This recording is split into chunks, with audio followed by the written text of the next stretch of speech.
Hello, brothers and sisters. In life class number 14, I like us to share a thought from the Holy Scriptures. And as all usual, what we receive in this series are actionable spiritual intelligence from the Father through the Holy Scriptures and through what He has revealed to us in the course of life.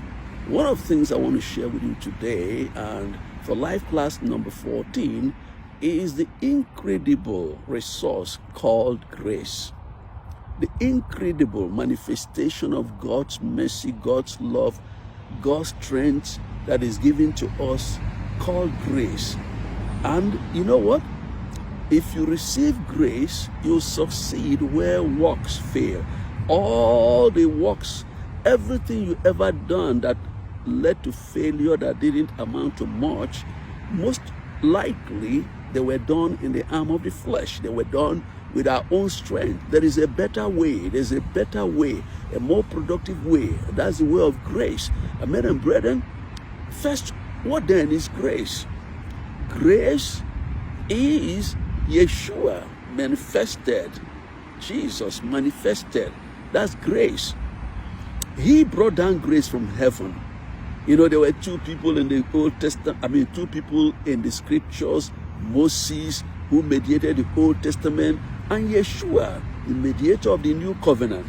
We're told in the book of John 1 from 14, and the Word, that's Yeshua, was made flesh and dwelt amongst us, and we beheld His glory, glory as the only begotten of the Father, full of what? Grace and truth. Men and brethren, you know, it's such an interesting thing. Then in verse 17 or verse 16, and of His fullness have we received, and grace for grace. 17, for the law was given by Moses, but grace and truth came by Jesus Christ, Yeshua HaMashiach. Brothers and sisters, the truth is that there are two ways of life. The way of works, personal struggle, personal ability, and the way of grace, which is the strength of God that is made available for us. We didn't earn it, we didn't qualify for it, but He nevertheless gives it to us out of His own good pleasure.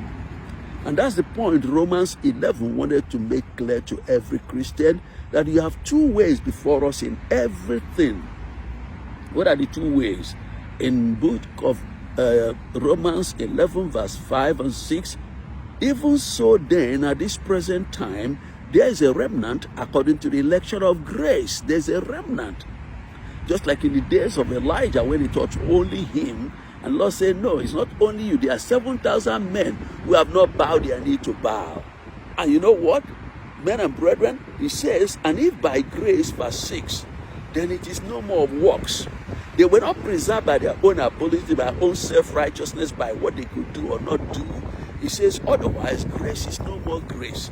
But if it be of works, then it is no more of grace. Otherwise, work is no more work. So we have an option. We have an option to do things by works or by grace. And that includes everything from salvation. Listen, we're not saved by works.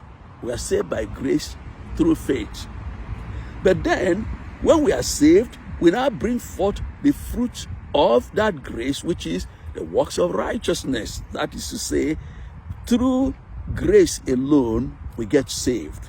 But when we are saved, that grace begins to bear fruit, which is the right standing with the Father, and the nature of Elohim becomes our portion, all by grace. Brothers and sisters, so salvation is by grace through faith. It's not by our works, it's not by our struggle, it's by the Lord's doing. He Himself, He helps us. He sends Holy Spirit to convict us of sin, of righteousness, of judgment. He sends Holy Spirit to infuse in us the capacity to receive what He's doing, and then Holy Spirit regenerates us in the inside out, so that we are saved. It's not by our ability, it's not by our strength, but when we are saved, the evidence that you truly receive grace is that the fruit of grace will begin to appear in the works of righteousness. And this is something we don't need to debate about. We don't need to join all these theologians who like to debate about faith and grace and works and all that. It's a simple principle. And you know what? In your life, not just for salvation, but for breakthrough, for blessedness, for business success, for anything, ministry success, it's important to understand the incredible contribution of grace. We're told in 1 Corinthians chapter 15, verse 9, Paul says, "For I am the least of the apostles, that I am not meet to be called an apostle, because I persecuted the church of God. I am not qualified." But verse 10, "But by the grace of God, I am what I am. And his grace, which was bestowed upon me, was not in vain, but I labored more abundantly than they all, yet not I, but the grace of God was with me." This is awesome. Paul puts it beautifully. Grace enables us to do what we couldn't have done normally. Grace brings us into opportunities we wouldn't have had by our own strength or power. And when we receive those opportunities, grace is released from heaven, and we receive it by faith to become all the Lord ordained us to be. And so I want to ask you, what is it you've been struggling? And all you've achieved is to run around the circles. It's time to break out of that vicious circle. It's time to break out of that circle. It's time to break forth to the mountains, to the valleys, to the east, to the west. It's time to possess territory. You know what? Grace will do it. And grace is best to receive in an atmosphere of humility. When we are humble, we draw down grace. And if you are not humble, proud, arrogant, you kind of kiss bye-bye to grace. And you go to burn the candles of your life at two ends, and that's not the plan of God for you. When grace is there, you enter into the rest of the Lord. When grace is there, struggle just takes a back seat, and grace powers you on. And grace says, "Come." Instead of swimming against the current, turn, stretch your hand, and let the current carry you from glory to glory. Brothers and sisters, I wish you will catch a glimpse of this revelation, and you will open up yourself to receive the grace to become all the Lord ordained you to be, and the grace to have breakthrough on all fronts, the grace to become that very apple of God's eye, the grace to manifest what is written in Ephesians 2 verse 10, to be the showpiece of Elohim, who he loves to display. Brothers and sisters, grace is available. Great grace is available. Receive it now. Walk in it, and let the Lord strengthen you and take you from height to height and glory to glory.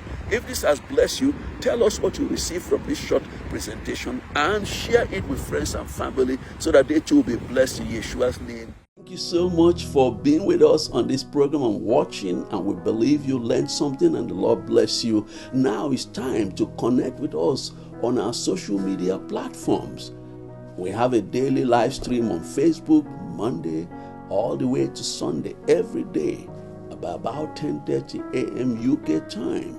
And that's the same as Nigerian time. And it's either Apostle George, Monday to Friday to Thursday, Pastor Grace, Friday to Sunday, and then in the evening of Sunday we have two sessions from 5:30 to about 6, after 6 another one up to 7. So please join us on the live stream, and you're going to enjoy it. We also visit our website www.gsom.ac to download free ebooks. This course you just listened to, all these lessons, there's an ebook we have free of charge. Everything we do is free. But more importantly, you can actually do your program on, ebooks. You can do your program entirely on ebooks and with this video, or anyone you want. You can also, if you want to do the Yes course or do the master class, you can go to www.kingdomboostclub.com and you can subscribe so that you can do it.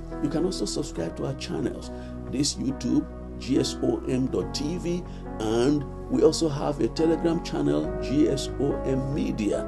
You can send us an email at akclive.tv@gmail.com. We love you dearly, and we want to partner with you to make sure that the body of Yeshua, Jesus, is empowered with truth. Remember, it is the teach, train, equip, activate, and release paradigm. Absolutely free of charge. Have a blessed day, and we'll see you again soon.